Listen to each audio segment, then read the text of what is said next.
yang strategis udah kosong karena menyangkut masa depan Anda. Apakah Indonesia emas harus ada indikatornya?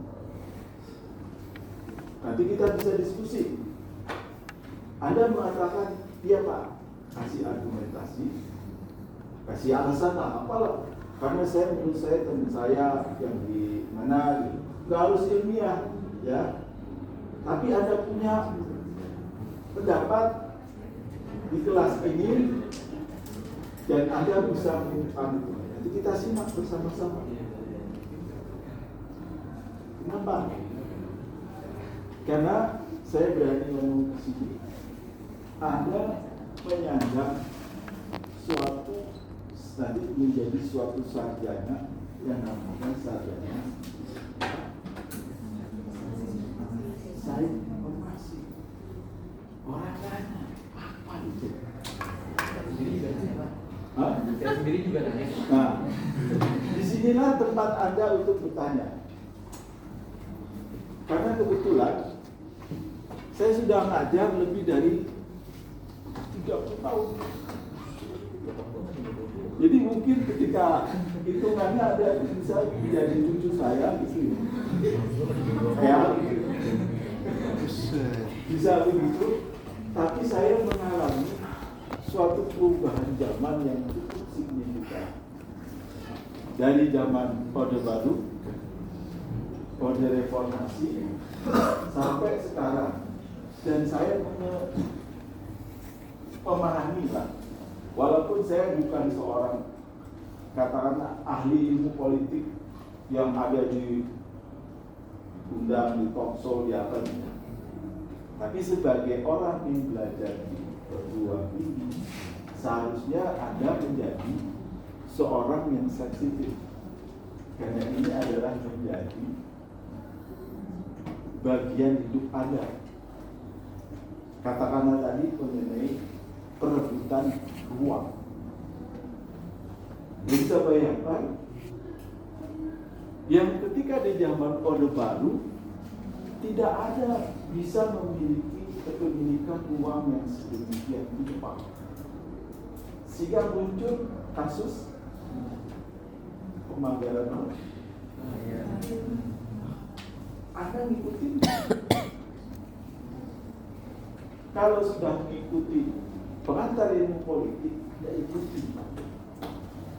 Jangan kita mereferensi pada hal-hal yang bersifat framing.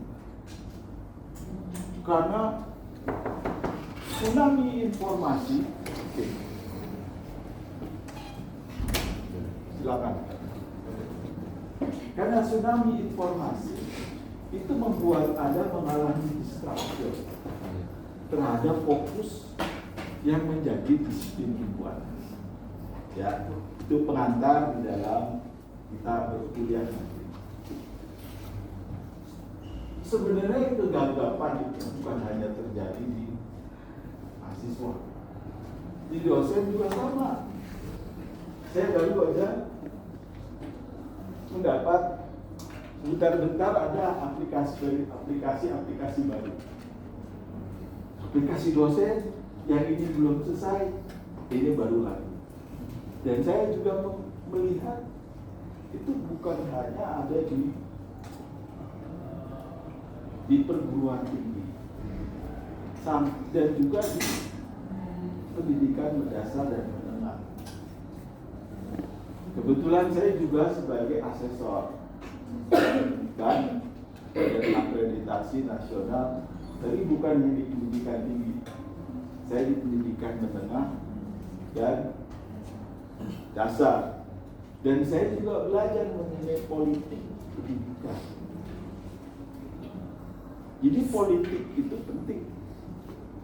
Lalu apa relevansinya dengan information science?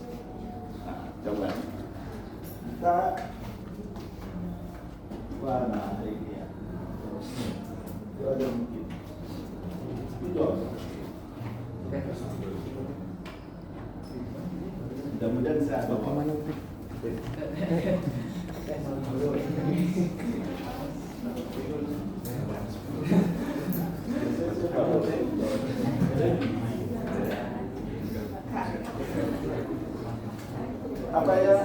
sudah ada dosen yang pernah menjelaskan tentang perbedaan sipil?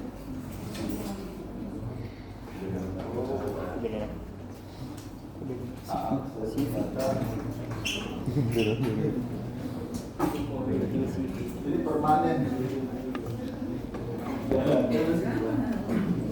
Ada 3 nomenklatur dalam prodi. Sains informatika, terus teknik informasi, dan sains informasi. 3. Apa bedanya? Kalau yang buat awal itu sudah jelas. Sains informatika, informatik sains, itu domainnya di ilmu apa? Ilmu komputer. Kemudian kalau teknik informasi, information, bahasa Inggrisnya apa ya? Teknik informasi.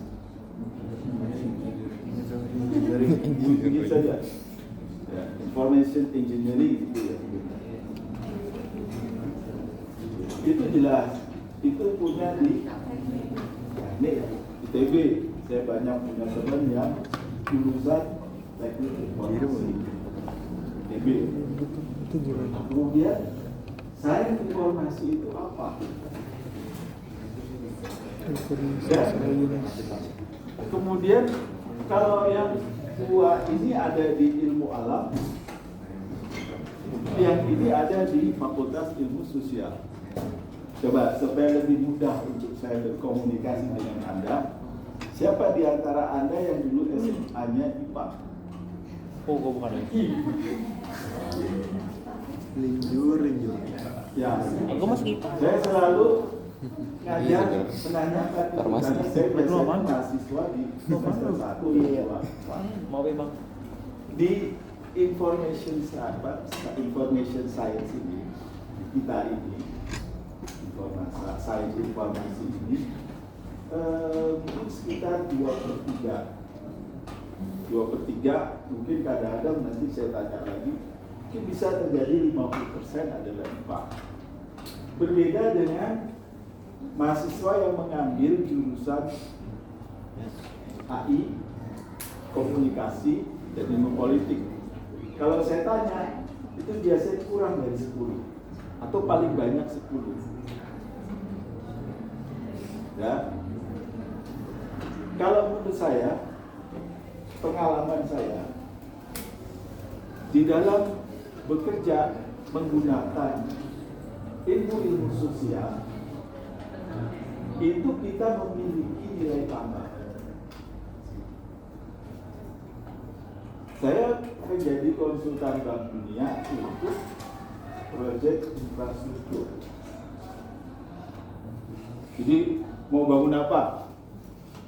Bangun sekolah, mau bangun jembatan layang, mau bangun jalan tol, mau bangun bendungan, mau bangun apa? Maka saya sebagai ahli ilmu sosialnya, dan sebelum ada approval dari kajian saya, proyek itu tidak bisa dijalankan. Bayangin ya. Jadi walaupun tidak ada insinyur seahli apapun, ada teknologi sebaik apapun, sebelum ada approval dari studi sosial saya, maka itu tidak bisa dijalankan. Kenapa? Ya, silakan aja jalan. Begitu baru keluar eskavatornya, baru keluar buldosernya, tiba-tiba masyarakat keluar, wah parah, berantem semua. Di situ peran strategis. Lalu apa yang dilakukan dalam information science? Walaupun ini komparasinya bukan apple to apple ya, tapi minimum Anda bisa memahami. Untuk menjawab itu, pertanyaan saya adalah, apakah saya mengerti untuk teknik konstruksi? Apakah saya mengerti untuk teknik hidrologi kalau itu masalah dan bendungan? Saya ada 4 tahun bekerja di pertambangan Freeport di Timika. Ya. Saya bergaul dengan mulai dari vice presidennya sampai tugas keamanan yang ada di Tambang. Ketika itu tahun 1996. Sudah banget saya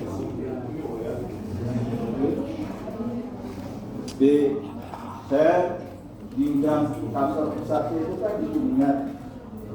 Terus vice presidennya itu namanya Paul Murphy. Dia langsung wakilnya Jim Moffett yang punya Freeport di Amerika. Si Paul Murphy bilang gini, ngobrol-ngobrol, Pri, kamu datang aja ke Halim. Hari apa saya lupa harinya. Sudah jam 10. Saya juga bingung kan. Nggak ada tiket, nggak ada apa ya. Terus datang aja. Sudah saya juga bingung, udah datang. Itu tahun 90. Karena biasanya kalau saya mau ke Papua, saya biasanya jam 9 malam atau kadang-kadang jam 12 malam tergantung dari pesawatnya datang ke Soekarno-Hatta. Itu nanti naik pesawat, transitnya banyak. Transit Makassar, kadang-kadang bisa transit di Ambon, terus kemudian nanti sampai Timika besok paginya ke jam 7. Nah ini jam 10 pagi. Akhirnya dia datang ke Halim. Ada ruang, dia ngasih tahu ruang ini di Afrika, ada di IT. Begitu saya datang, si tugas keamanannya udah tahu, Pak saya Kiono mau ketemu Pak, mau siapa Pak? Ngobrol, saya mikir, ini kayak dia mah kayak terminal atau gitu, tapi itu terus kemudian ya udah ngomong udah siap, kamu siap. Ternyata yang di pesawat itu nanti yang hadir saya, Paul Murphy, Bruce Max itu Vice President untuk urusan lingkungan, terus ada dari konsultan sosial, kemudian satu lagi orang Papua yang ahli lingkungan, Dr. Ilian, dia dosen di UCEN. Dia, itu kita berangkat. Begitu saya berangkat, ternyata saya naik pesawat Gulfstream yang menjadi kayak pesawatnya si istrinya Kaisang. Kalau pesawat kan biasanya bulat jendelanya, dia oval. Jadi cuma kita 5 di pesawat itu. Kemudian saya juga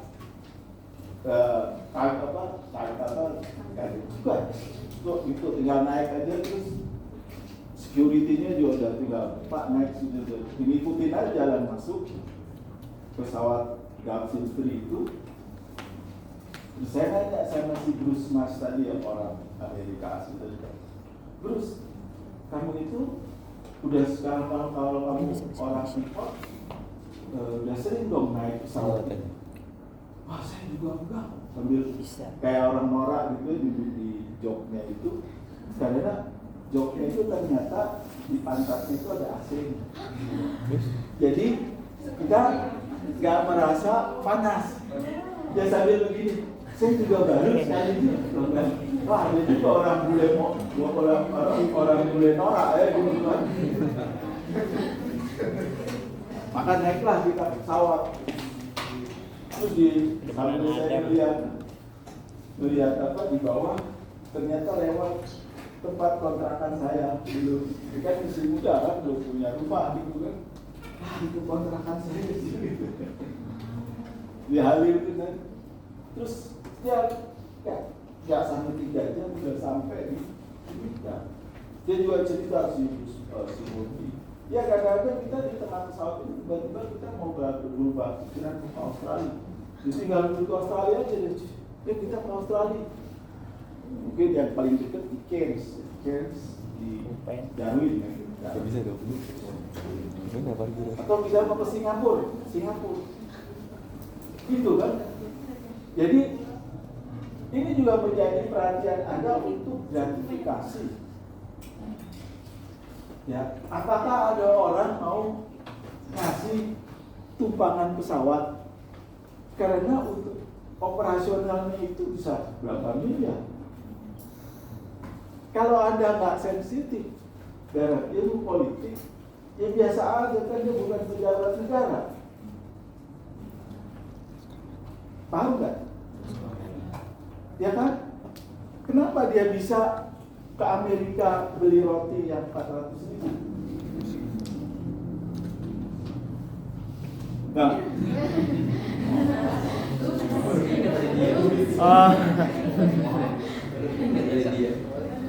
kan gitu kan? Nah ini yang harus kita bedah di dalam mengatur ilmu politik. Kenapa kita gen-gennya itu nggak sensitif? Malah bangga lihat, kan ada Glamours ya, Glamour dia pakai ini di pesawat pribadi model itu. Kalau pesawat yang saya naikin malah lebih mewah dari itu. Kenapa? Karena saya pikir apa? Begitu saya masuk ke toiletnya, loh kok bakinya nih kemilau. Berarti baki yang di tangan dari emas. Ya orang namanya punya freeport, dia pertambangan emas itu kan. Ya cuma ngambil satu baki itu sih nggak ada masalah. Jadi pilotnya itu dua orang bule. Terus ada 2 pramugari untuk melayani 5 orang penumpang. Siangnya saya di kafe di kita sudah masuk ke hotel Sheraton yang paling mewah. Habis maghrib dia undang untuk pertemuan. Di ruang pertemuan, terus si Paul Murphy bilang begini, ini yang selalu saya ingat. Pri, kalau untuk masalah teknik kita tuh gak ada masalahnya, tidak ada. Teknologi apapun mengenai pertambangan kita bisa pecahkan. Tapi coba tugas kamu adalah bagaimana memecahkan masalah. Karena dia bilang sekitar berapa bulan lalu dikasih gambar, ini dibakar, ini terjadi kerusuhan, ini terjadi macam unrest di sana. Nah, mulailah saya studi selama 3 tahun mengenal tentang masyarakat Papua. Sampai hasil studinya itu yang disebut kalau sekarang namanya keselamatan sosial dan keselamatan lingkungan. Jadi saya ahli tentang keselamatan sosial dan keselamatan lingkungan. Dan rekomendasinya banyak.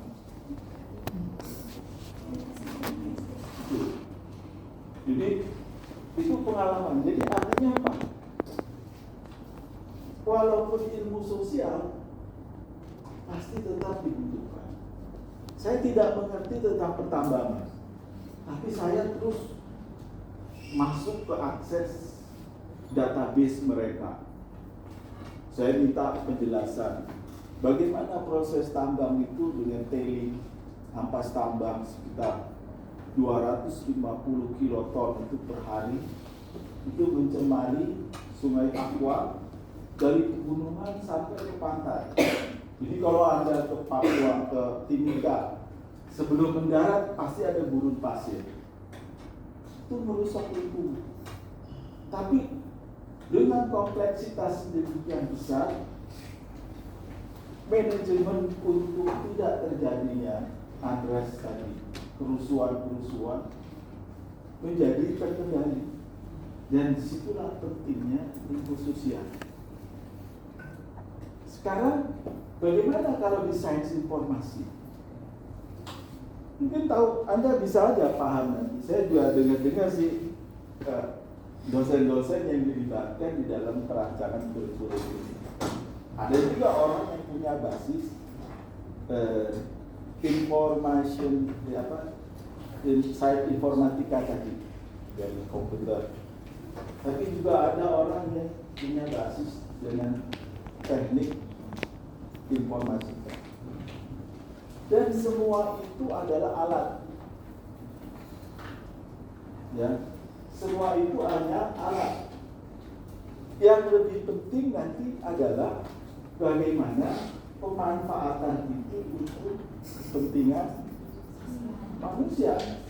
Dan kalau sudah manusia, ada masalah politik, ada masalah ekonomi, sosial, budaya, bahkan yang lebih penting lagi sekarang sudah muncul tentang geopolitik. Ya, itu kalau melihat tentang geopolitik saja kita menjadi ngeri. Ya, isu mengenai ancaman bahaya kuning. Saya menggunakan istilah bahaya kuning ini karena zaman Orde Lama itu dipakai dan digunakan oleh kelompok tertentu di dalam masyarakat untuk mewaspadai ekspansi dari Tiongkok. Tapi juga di sisi lain ada bahaya ekstrim kanan. Itu pakai istilah baru. Ya, ekstrim kanan itu apa? Kelompok apa? Nazi. Kanan far right kanan. Kanan itu untuk kelompok Islam. Oh, Islam gitu. Istilah fundamentalis, teroris, dan sebagainya. Jadi kita ini disibukkan dengan dua isu itu. Padahal yang terjadi sesungguhnya adalah proses korupsi dan penjarahan kekayaan alam. Jadi kita nanti sibuk, dan yang terjadi sekarang tadi tiba-tiba kok ada 12 konglomerat bisa menguasai setengah Pulau Jawa. Belum lagi kasus tentang food estate di Merauke. Berapa akuisisi lahan yang terjadi di sana? Itu 4 kali Pulau Bali. Hanya dikuasai oleh segelintir pengusaha. Terus civil society juga tidak bisa mengimbangi. Kenapa? Karena Anda lihat selama 10 tahun terakhir ini terjadi pengurangan kelas menengah sebesar 10 juta. Apa fungsi kelas menengah dalam politik?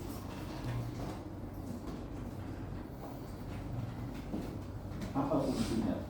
Anda bisa lihat, coba deh. Kalau itu mendingan Anda pakai AI kali ya, sama saya, jadi gitu. Kan kalau saya, apa fungsi kelas menengah? Terus Lebih baik Anda, ya saya pengen duluan. Kelas menengah apa gunanya buat politik? dalam aspek apa? Aspek politik. Iya, Saya politik. pakai itu aja karena Ada sih gua. Jadi Ya gua- Allah, males pagi-pagi aja bahasa politik. apa? Kaum menengah, kaum menengah. Ini banyak. Ya kaum, ya kelas Jadi dia menengah menjadi dalam politik gunanya untuk apa? Katalisator.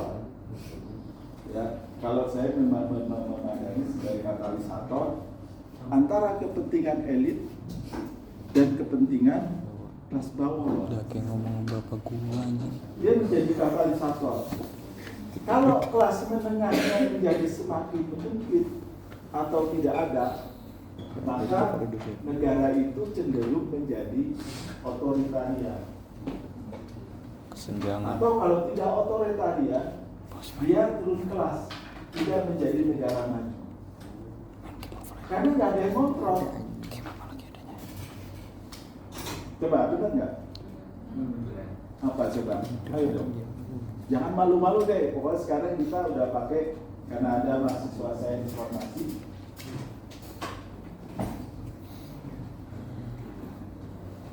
Sebagian. Apa coba? Bersih kelas menengah. Dalam ilmu politik maksudnya. Ya, ya. Dalam politik Namanya siapa? bukan dalam Apa? berguna Bilda, kelas menengah. silakan Bilda. Promosi kelas menengah di dalam dinamika politik, mereka berperan sebagai penyeimbang atau sebagai mediator dalam konflik-konflik yang terjadi di antara politik dari kelas atas dan kelas bawah, atau antara elit politik dan masyarakat bawah. Yang dimana masyarakat menengah ini cenderung menginginkan adanya stabilitas karena kan mereka bergantung pada lingkungan ekonomi dan juga politik yang akan terjadi nantinya, sehingga mereka menginginkan adanya situasi yang kondusif untuk pekerjaan dan lingkungan mereka. Iya. Kalau nggak ada, Anda bisa bayangkan itu kalau di dalam politik, dalam ekonomi ini, dia menjadi entrepreneur sebenarnya. Ada peluang-peluang dia bikin apa, usaha kelas menengah apa ya, website atau apa yang akan nanti menyerap kepada tenaga kerja dari kelas bawah. Jadi mereka orang kelas menengah itu mencari peluang-peluang. Dan itu yang terjadi di Amerika. Sebelum nanti akan terjadi decline juga. Ya, studi-studi melihat di Amerika kan kekuatannya kenapa dia menjadi superpower. Jadi superpower dalam bidang ekonomi karena kelas menengah itu mencari peluang-peluang. Dan Anda bisa mendengar cerita bagaimana si Elon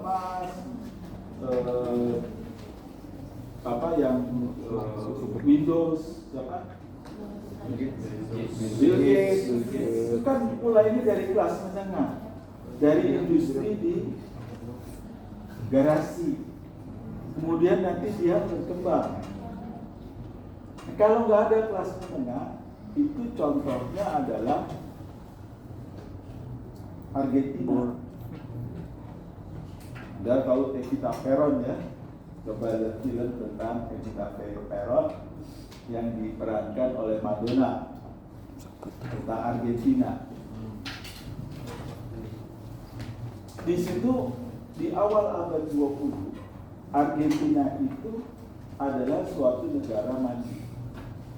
Mungkin bisa juga lebih maju dari Amerika dari sisi ekonomi, politik, karena stabil, sosial, dan budaya. Jadi di sana ya karena budaya berarti banyak opera-opera, pertunjukan-pertunjukan kayak di barat. Kemudian karena proses politik yang tidak transparan, tidak demokratis, kemudian terjadilah otoritarian di bawah Peron. Kemudian Peron digantikan oleh istrinya Evita peron. Disitulah ketika kelas menengah tidak ada, berkurang. Sekarang Argentina nggak termasuk negara yang maju. Indikator ekonominya juga mungkin di atas kita sedikit, atau bisa juga masih tergantung kelas menengah. Pendapatan middle income seperti yang diindikasikan oleh Bank Dunia. Itu menunjukkan bahwa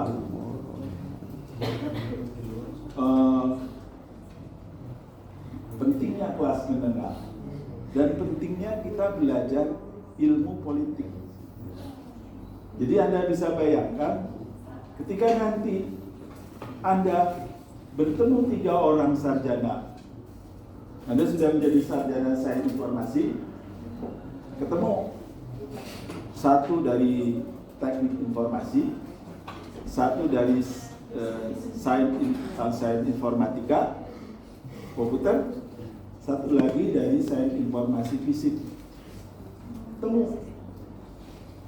Saya tidak mengatakan mana yang lebih unggul, tapi Anda bisa menempatkan diri seperti saya menempatkan diri di antara insinyur-insinyur ahli sebagai ahli ilmu sosial. Kenapa? Karena saya tahu ilmu politik dulu, saya diajarin pengantar ilmu politik. Jadi informasi itu untuk apa? Knowledge is a power. Kata ahli ilmu sosial, Foucault.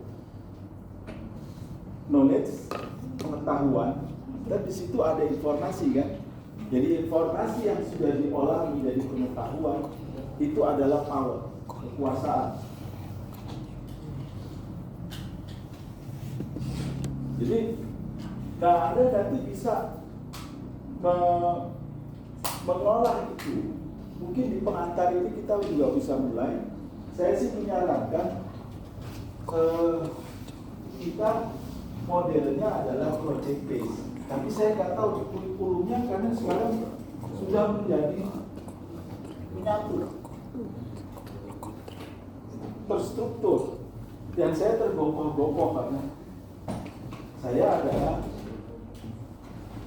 kalau menurut Klaus Schwab itu, saya ini termasuk digital imigran. Kalau Anda digital native,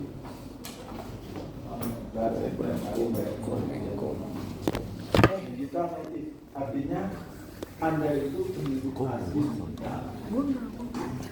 Begitu lahir sudah ketemu dengan barang-barang digital.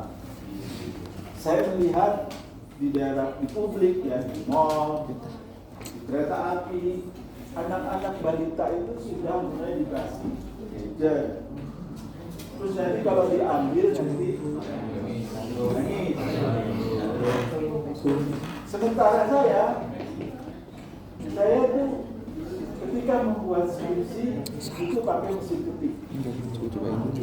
Ini udah bener nih. Pakai mesin ketik. Jadi satu halaman salah ketik ulang. Kemudian beralih ke IBM yang besar. Jadi mesti bisa di setting kalau salah ketik, dan itu nanti disimpan di dalam hard disknya dalam bentuk lembaran. Mesti nanti disimpan, mesti bisa nanti besok lagi kemudian berkembang sampai nanti ada laptop, gadget, bahkan kemampuan ini di genggaman Anda bisa mendapatkan informasi. Saya berusaha menyesuaikan diri dengan sistem pembelajaran yang memudahkan dalam Anda berinformasi. Jadi nanti saya menyarankan untuk menggunakan project base. Nanti kalau sudah project base, bisa saja terjadi kehadiran Anda tidak harus dipantau oleh dosen. Jadi bisa saya hari ini saya nggak hadir, tapi Anda datang untuk mengerjakan tujuan proyek itu.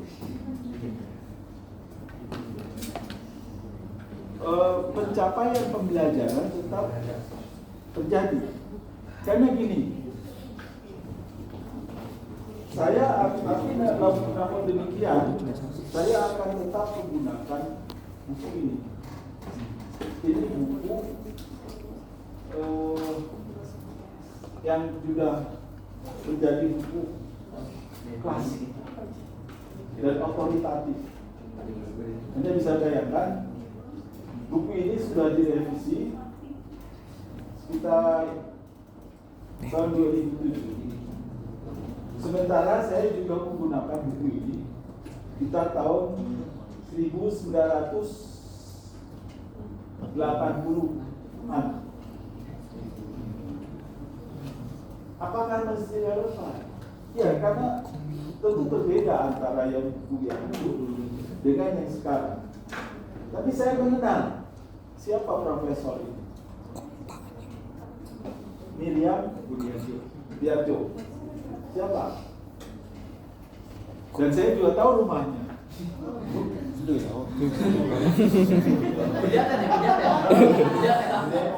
Orang bunyi. Enggak. Dia rumahnya buat di Depok. Dia rumahnya di Jalan Proklamasi di Menteng. Jadi orang elit masa lalu. Siapa Miriam Budiarjo? Miriam Budiarjo itu adiknya Siti Wahyuna. Siapa Siti Wahyuna? Terus kamu bingung kan? Siapa Siti Wahyuna? Benar.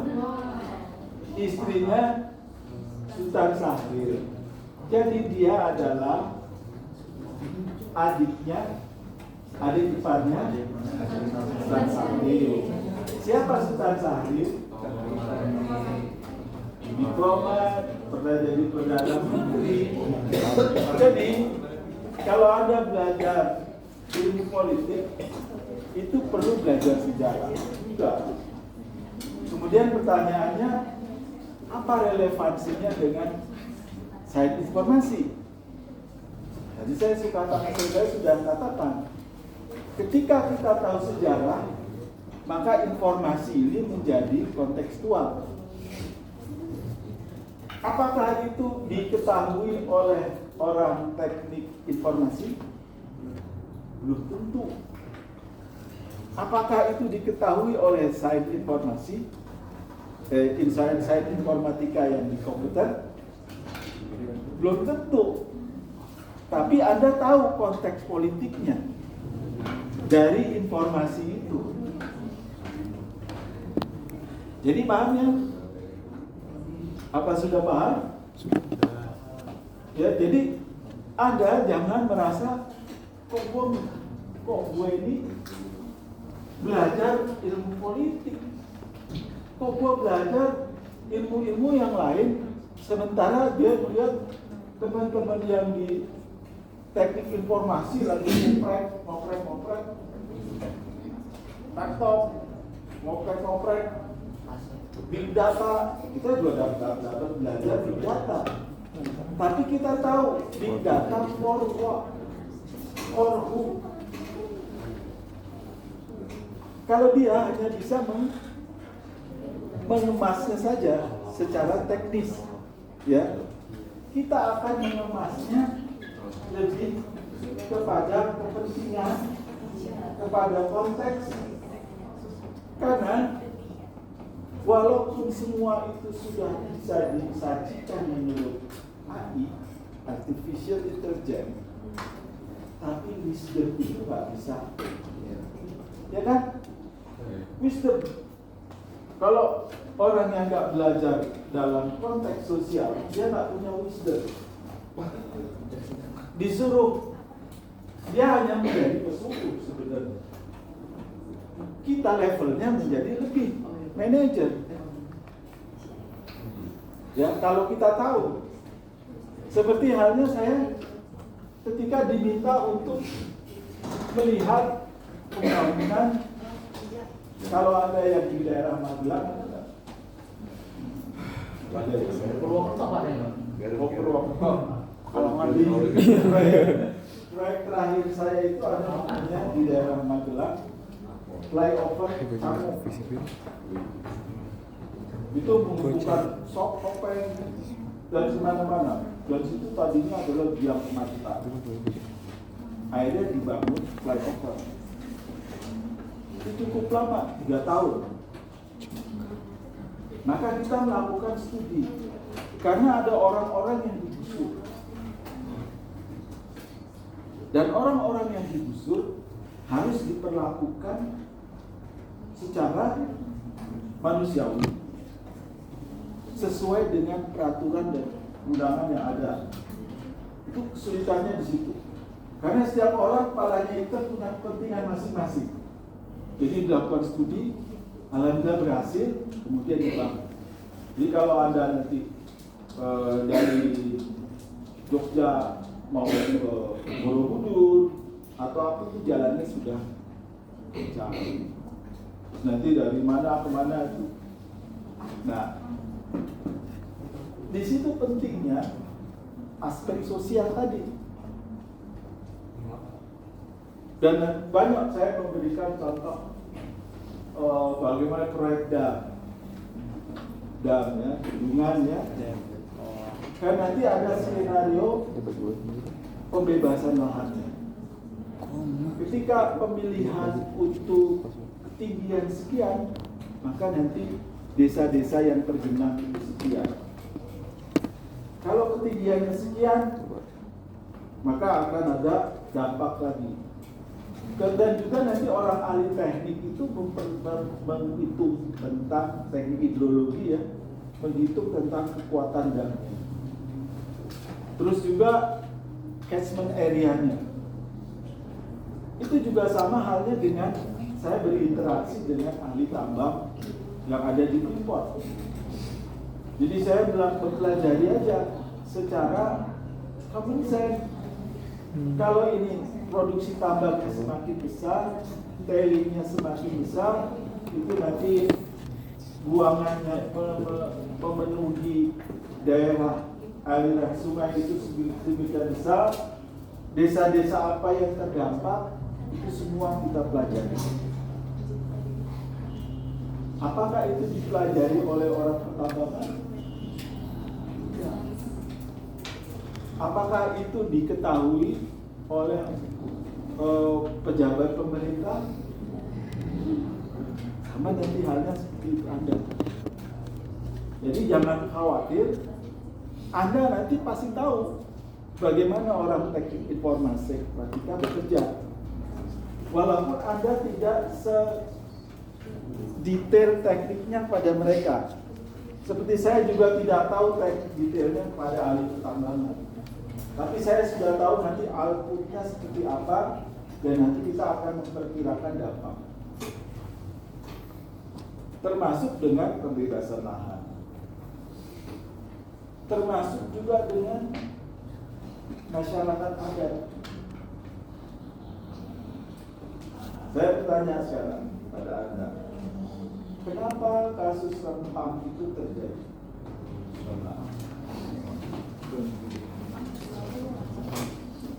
Rempang ekosidi.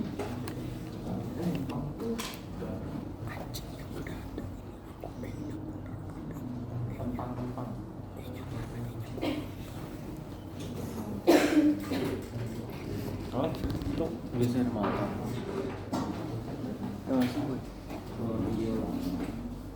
Kenapa? Silakan. Ekosidi.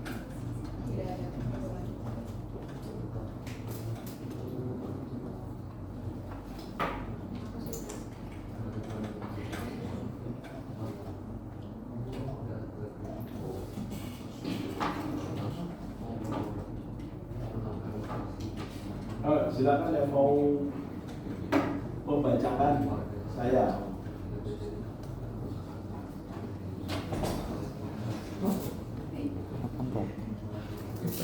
Kuslim Iya. Kopi Wardo. Tentang ini mulai dari wacana pemerintah yang merombak wilayah tersebut jadi the new engine of Indonesian economic growth, kemudian bersifat dalam KSN dengan nama Rempang Eco City. Pengembangan proyek ini itu adalah hasil kerjasama antara pemerintah pusat melalui Badan Pengusahaan Kawasan Perdagangan Bebas dan Pelabuhan Bebas Batam alias BP, dan pemerintah Kota Batam dengan PT MEG yang merupakan anak usaha Artagraha, kelompok usaha yang dibangun oleh Tommy Wirana. Lalu kawasan ini direncanakan dibangun dengan lahan 165 km persegi. PT MEG juga menyiapkan Pulau Rempang sebagai kawasan industri, perdagangan hingga wisata terintegrasi. Proyek itu diharapkan bisa mendorong peningkatan daya saing Indonesia dari Singapura dan Malaysia. Itu latar belakangnya. Terus kemudian kenapa terjadi konflik?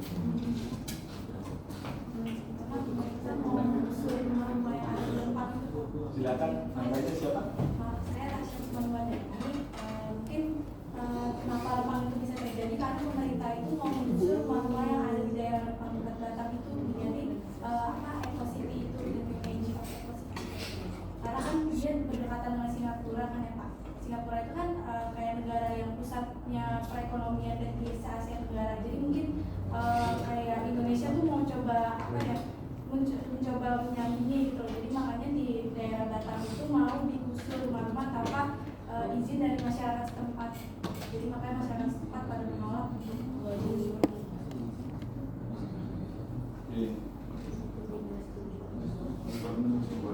Ya, silakan. Terima kasih Jure. Jadi menurut saya pemerintah itu memang udah ngasih janji Pak. Ada beberapa janji. Ada dikasih rumah tipe masa harga 120 juta dengan sertifikat hak milik. Terus ada juga uang per keluarga dikasih hampir 2 juta. Ada juga masih ada lagi beberapa janji. Cuman ini direlokasi ke Tanjung Pantai. Nah jadi permasalahan itu tuh karena warga menolak relokasi Pak. Ini ada hampir 8.000 jiwa yang bisa kena relokasi. Terus ada 16 kampung adat yang terancam tergusur sampai kayak akhirnya ada 43 yang menjadi oknum yang menjadi tersangka aksi pemberontakan itu Pak. Itu karena emang jumlahnya sangat besar dan juga pasti orang-orang kepentingan pribadi gitu. Itu jelas.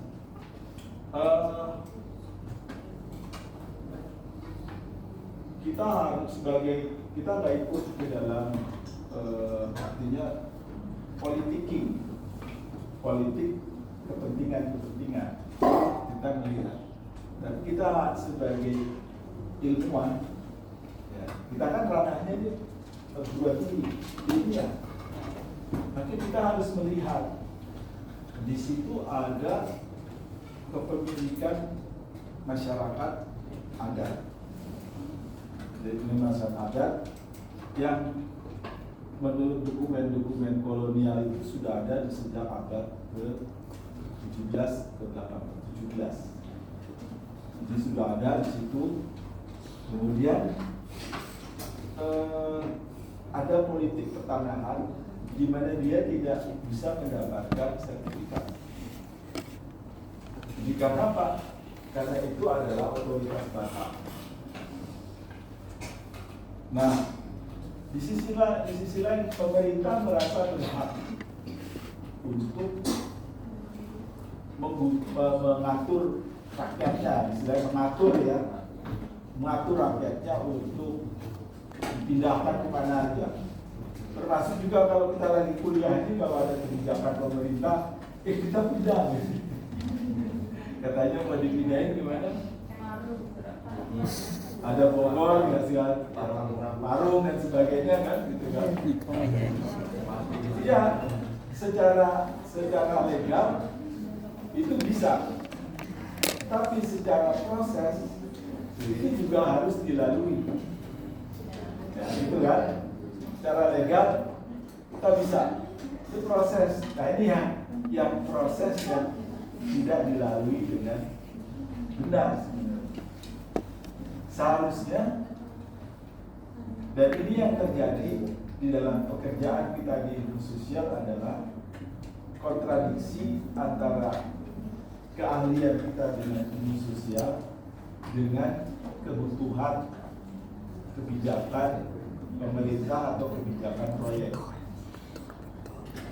Kalau proyek pengen cepat, masyarakat tergantung dari proses. Coba makanya, kamu disuruh pindah dari rumah yang sekarang, perlu proses nggak? Perlu, walaupun sebenarnya berat. Karena rumah yang saya tinggalin itu sejelek apapun punya memori kan.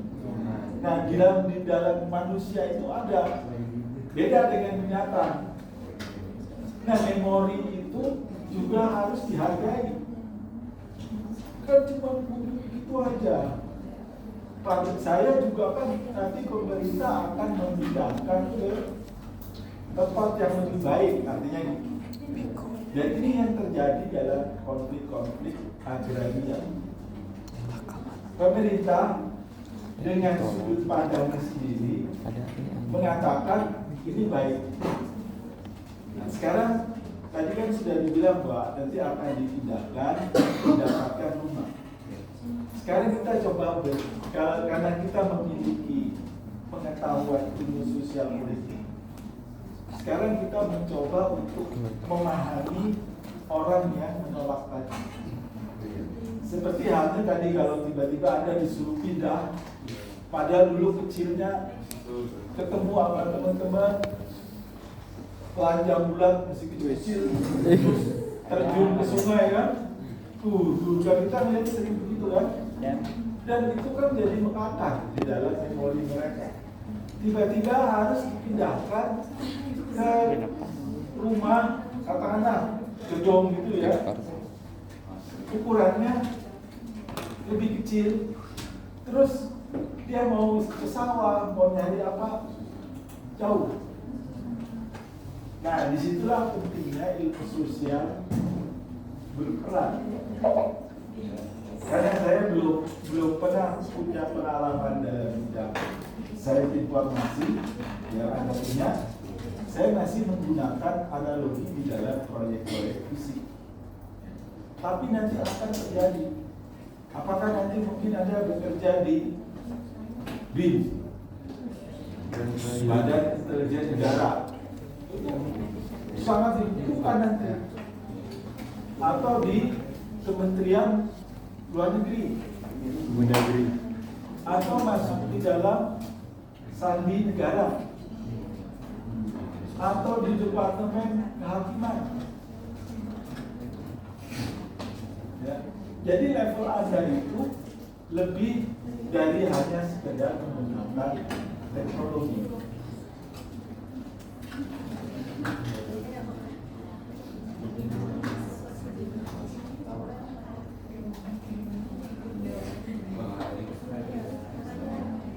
Kita kuliahnya sampai jam berapa? Berapa dulu? Bukan nanti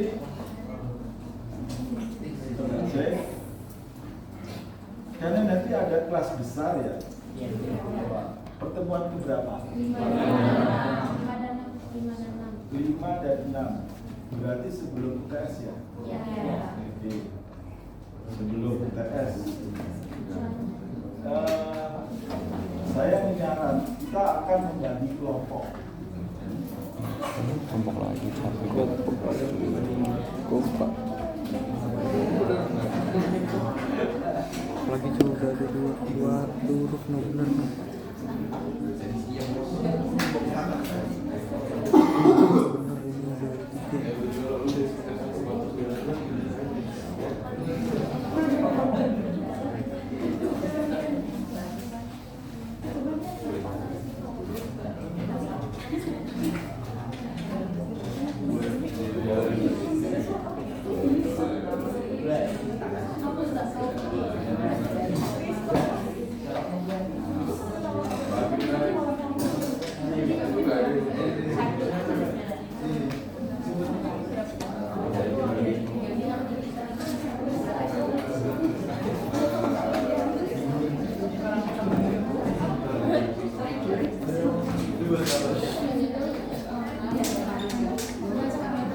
Melati kali ya. Teh mana teh?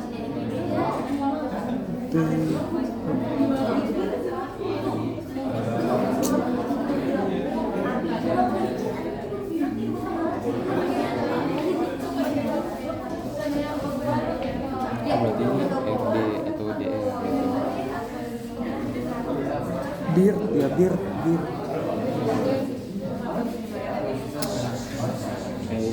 EZ sama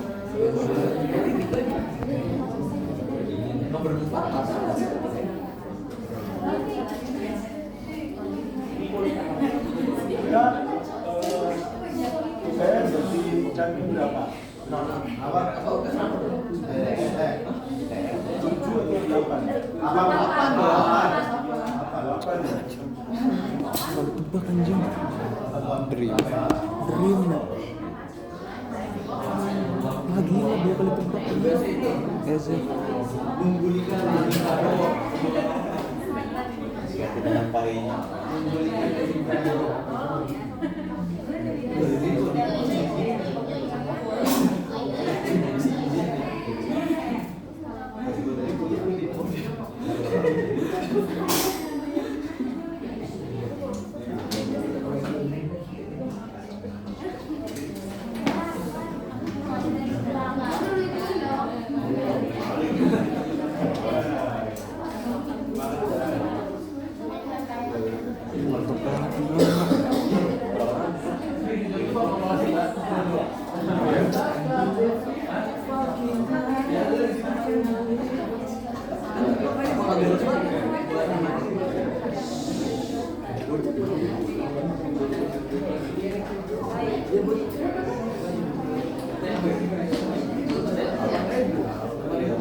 Itu nggak di post itu?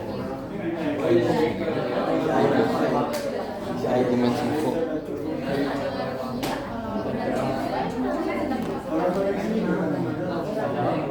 Ingat tidak?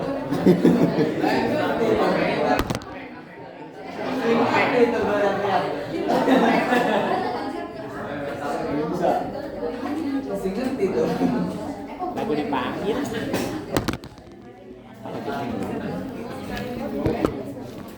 Segmen beda.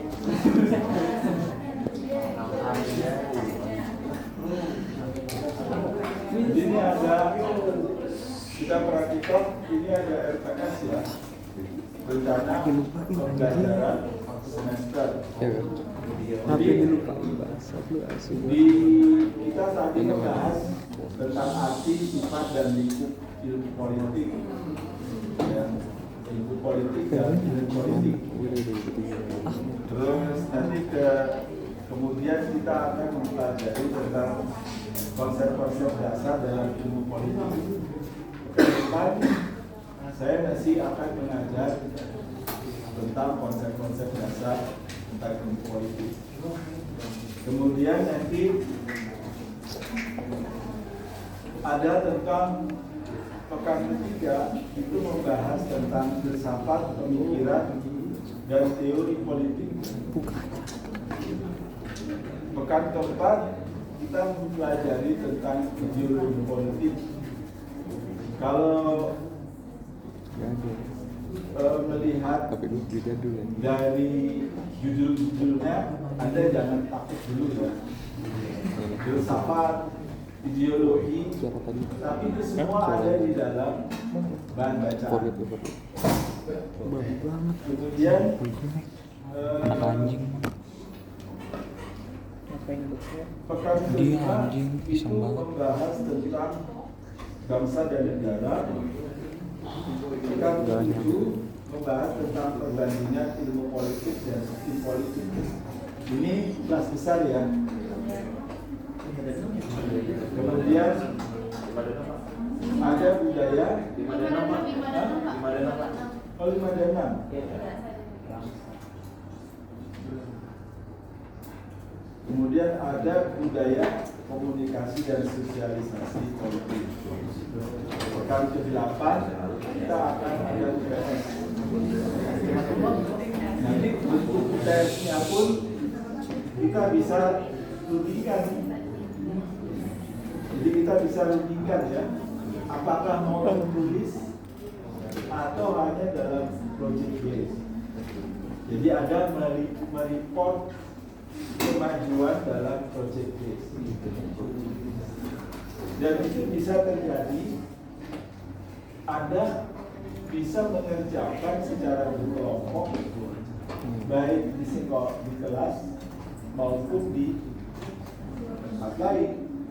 Bisa aja Anda sedikit sambil di kafe, di warung, tapi nanti ada outputnya.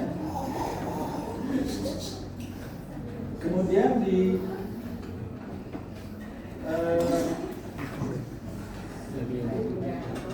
perbandingan politik dan sistem politik ini juga penting. Ya, di pekan ke-7 kita sudah PNTS ya. Nah, kemudian di pekan ke-9 ada demokrasi dan HAM. Kemudian kelembagaan politik di pekan ke-10. Pekan ke-11 tentang partai politik dan sistem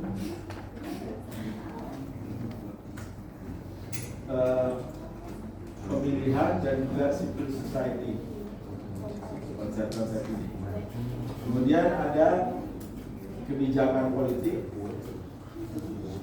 ada ekonomi politik,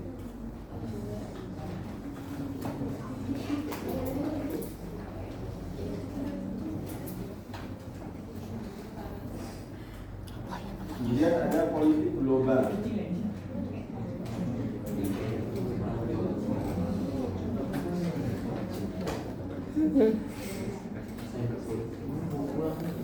Terus kemudian isu-isu politik kontemporer, siber politik, politik media, dan politik lingkungan.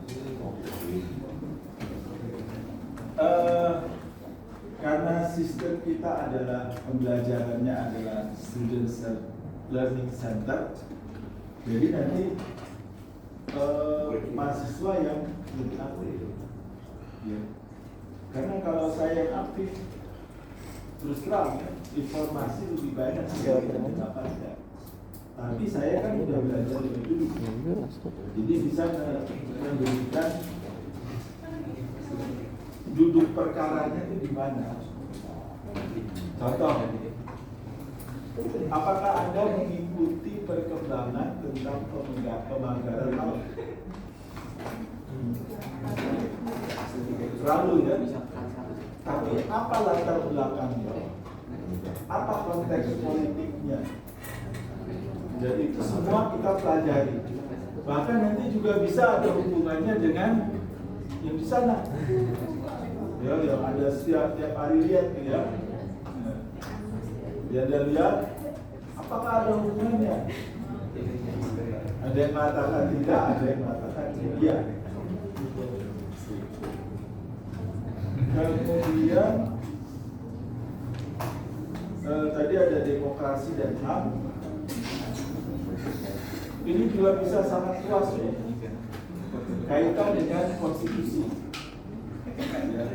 Amandemen tahun 2002.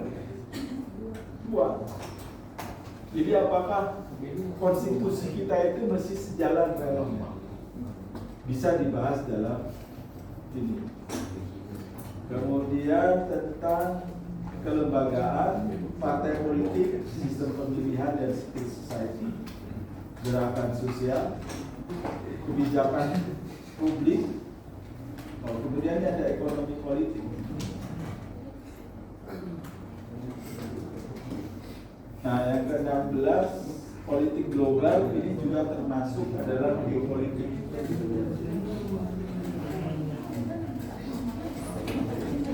Nanti kita bahas besok ini konsep-konsep itu ya.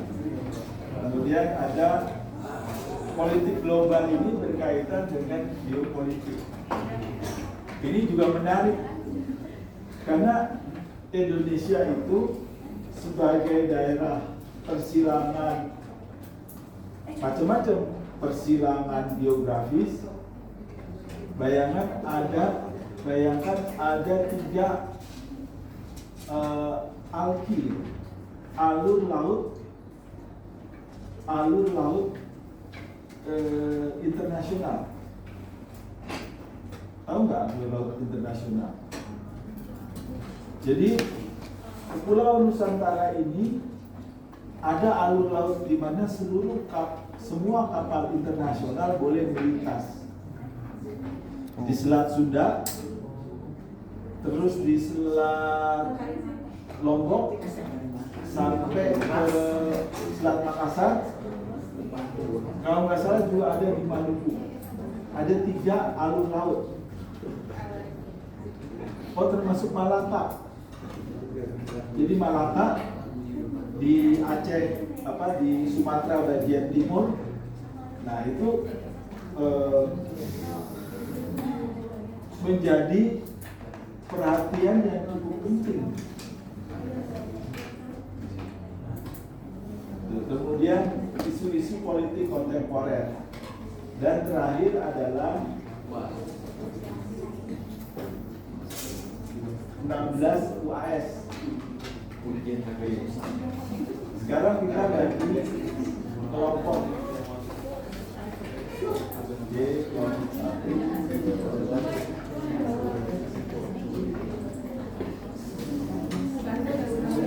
Kelompok 12.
Ini ketua kelas ya?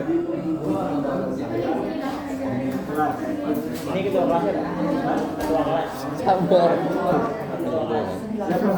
Raivan. Raivan. Iya. Oke. Evan jadi softball. Ini ada nomor handphone saya. Nomor dulu enggak? Langsung aja ke Harim. Kenalin, Evan ada softball. Jadi Depan. gue lupa juga. Iya. Gak kelihatan lagi ini. Gue foto ya.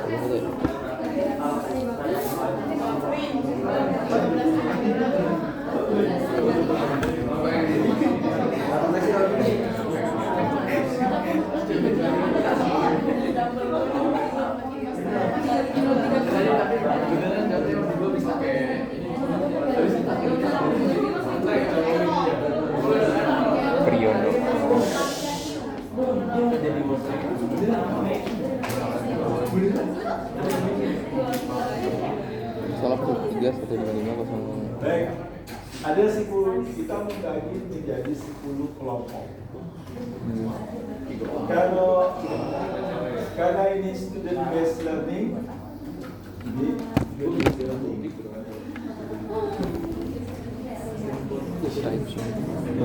Susah juga waktu.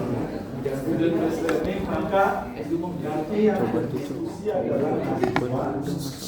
Saya hanya menjadi katalisator ya, atau menjadi narasumbernya. Masing-masing sudah ada ini yang kelompok 1 itu membahas tentang filsafat. Nanti di dalamnya ada ini. Nah ini kayak gimana? Ada referensinya, bisa ya. Ada kelompok 2, ada kelompok 3, kelompok 4, kelompok 5, kelompok 6, kelompok 7, kelompok 8, 9, dan kelompok 10. Kamu kayak gini. Kemarin. Pagesnya. Di dalam setiap jangan. presentasi nanti kelompok 1 ada kelompok pembahas. Jadi presentasi dua orang, 2 kelompok. Ya, Berapa orang sih? 2 kelompok. 373. Nanti kelompok 36. presentasinya dan apa tugas kelompok pembahas? Kita belajar mengkritisi, men-challenge. Jangan cuma hanya presentasinya sudah baik. Baik, karena di dalam karya ilmiah, dalam bidang ilmiah tidak ada yang sempurna. Sejago apapun ya, pasti terjadi ada kelemahan atau kekurangan. Saya contoh ini, dulu waktu saya kuliah, waktu S1 ya, ada profesor yang sangat pintar, dan kalau dia ngajar bukan hanya mahasiswa tapi juga dosen-dosen juga itu pada sipil duduk mendengarkan. Isinya adalah suatu perdebatan. Jadi walaupun dia mesti bilang, bolehkah saya menolak, bolehkah saya punya pandangan lain, terus saya begini. Dan si profesornya itu dengan senang hati kalau mengatakan, iya, ini saya yang tidak saya bahas, atau ini yang memang saya belum dalami, oh ini yang suatu hal yang baru saya dapatkan. Kenapa itu saya perlu kemukakan? Karena di dalam iklim akademik yang namanya sistem yang loyalitas, terus keningratan berkelas gitu kan, feodal. Kita masih belum menghilangkan iklim feodal. Dan di sini saya ingin mengajari Anda untuk menghilangkan iklim feodal ini. Saya kasih contoh gini. Waktu saya tingkat 1, semester 1, saya melihat ada dosen yang akrab dengan mahasiswa yang PSP, Pancaran Sinar Matroma, Dono, Indro. Terus ada lagi dosennya itu namanya Hani Waro. Dia ngomongnya karena usianya nggak jauh, dia ngomongnya itu kuat. Terus saya ingin menguji apakah feodalisme itu bisa dihilangkan di dalam kampus? Ini kan banyak orang nih. Terus si dosennya yang umurnya sudah lebih senior, saya katakan begini, pura-pura akrab ya. Han, saya ngomongnya gini, Han, bagaimana kabar lu? Apa yang terjadi? Teman-teman saya itu pada pucat kasih karena ini sepertinya kurang ajar. Ya kan? Gimana kabar lu? Lu, ya? Kalau orang Manado bilang, gimana kabar Nana? Nah, kemudian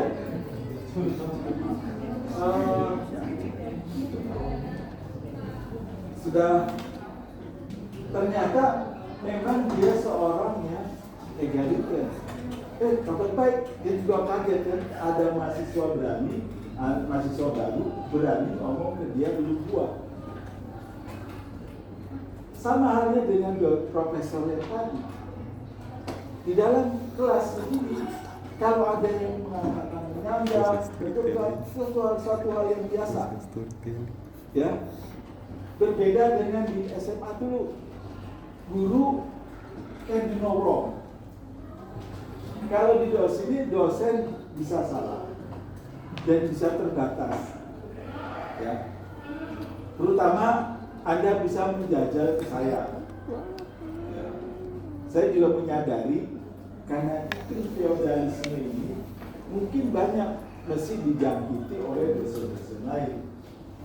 Kalau di saya buka, karena saya juga punya perspektif yang cukup panjang dalam karir akademik saya. Itu ya. Oke. Sekarang ini ada 10 kelompok. Saya ingin membagi kelompok. Berhitung ya. Berhitung. Dari nomor 1 sampai 10. Dari ujung sana aja ya. 1, 2, 3. 4, 5, 6, 7. Apa? 9, 10. 10. 1. Mager gua.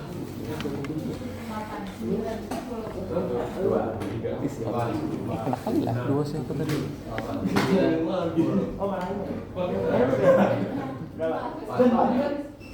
Oke. Siapa yang nomor 1? Katakan. Guys. Aku udah masing-masing ya. Siapa yang nomor 2? Nomor 2.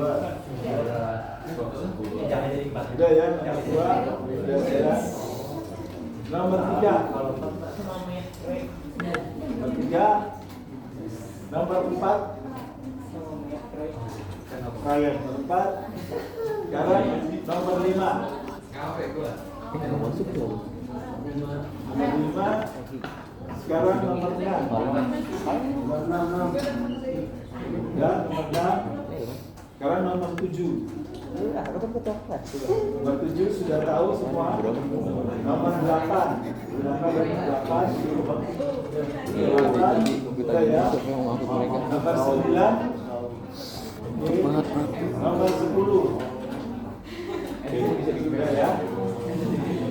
Nanti nama-namanya di store ke kelas. Nanti ke kelas. Udah ganti. Gue kudeta nih. Udah di lengser. Enggak lengser kan. Serius nih, Pak. Gue udah ngomong di grup. Baru popon. Nanti gue ngomong ke Aceh. Sebenarnya saya masih mau mengajarkan suatu hal yang menarik yang masih dalam berkaitan dengan politik kudeta. yang basisnya tadi ada psikologi. Tapi kelihatannya kita sudah mengalami distraksi karena tadi ada yang sudah pada keluar, jadi iklimnya sudah baik. Nanti kita menarik, kita diskusi lebih jauh lagi. Oke, ada pertanyaan? Tentang ilmu politik. Mengenai bukunya ada 3 buku utama. Ini buku ini satu, buku klasik ya, untuk ilmu politik di Indonesia. Terus yang kedua ada dalam bentuk PDF dari pengajar ilmu politik Universitas Brawijaya. Kalau yang di Surabaya siapa? UNER, Airlangga. Universitas Airlangga, Profesor Ramlan Sugati. Dan yang ketiga adalah dalam bentuk bahasa Inggris. Nah, 2 PDF itu ada bisa dapatkan. Tapi kalau ini kelihatannya Anda harus membeli. Gak mahal juga sih. Tapi Anda perlu memiliki ini. Karena tadi bekal Anda 2 jam bro, tempur 2 jam bro. bekerja, Kamu bukan hanya begini. mengandalkan information science, Kan paling tapi rendah di kualitas. information for what, ya, Kemarin lagi who, apa anjing gue. what, the what, Lu when, kayak gila. Lu upload dan semua tidur ya. boleh. Bayu. Lu 8K aja. Di situ yang diajarkan di Fakultas Ilmu Bisa Ilmiah. lihat lo. Tapi keahlian informationnya Ketiduran. juga nggak kalah dengan mereka. Ya. Walaupun Anda mungkin nggak ngerti bahwa bahasa pemrograman apa nggak ngerti, tapi tahu kita gunanya untuk apa. Kalau mau ada diskusi lagi masih galau tentang information science, dengan senang hati saya bisa memberikan wawasan ke Anda. Ya. Kalau mau, kalau nggak, atau membuat sesi tersendiri juga boleh. Tapi nanti selama dalam proses perkuliahan ini, saya mencoba untuk memberikan informasi kepada Anda. Baik, kalau tidak ada, kita akhiri. Terima kasih. Assalamualaikum warahmatullahi wabarakatuh. Waalaikumsalam warahmatullahi wabarakatuh. Ya, itu tadi kepencet, Cok. Ini saya.